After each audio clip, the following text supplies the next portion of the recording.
আমাদের অনেক জেলেকে ধরে নিয়ে গেছে যারা ভারতের কারাগারে এবং মায়ানমার আরাকান আর্মির হেফাজতে আছে। আপনি এই আমাদের জেলেদেরকে অতি দ্রুত মুক্তের ব্যবস্থা নেবেন। ভারতের সাথে সমন্বয় করে যাতে আমাদের এই মাইলিশ রক্ষা কার্যক্রমটা করা যায় বা আমাদের যখন বন্ধ থাকে তারাও যেন বন্ধ রাখে, এ ব্যাপারে পদক্ষেপ নেবেন।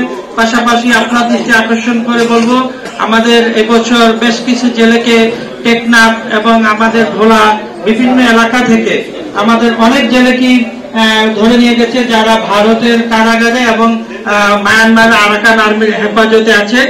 আপনি এই আমাদের জেলেদেরকে অতি দ্রুত মুক্তের ব্যবস্থা নেবেন, এই আশাবাদ ব্যক্ত করে আজকের সম্মেলন ক্ষুদ্র মৎস্যজীবী জেলা সমিতির 12তম জাতীয় সম্মেলন সফল হোক, সার্থক হোক, এই কামনা করে আমি আমার বক্তব্য শেষ করছি। প্রত্যেকটা জেলায় প্রত্যেকটা ইউনিয়নে এই যে মৎস্যজীবী যারা ভাইরা প্রতিনিধিরা তিনি গোপন করে নাই, আর প্রতিনিধিদের প্রতিনিধির কাছে যায়, প্রতিনিধিদের কাছে দিতে পারে।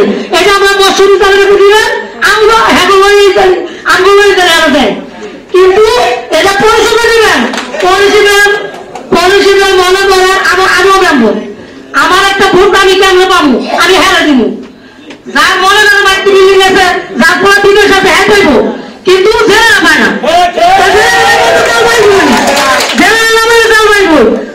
আমি শরৎপুর বেতন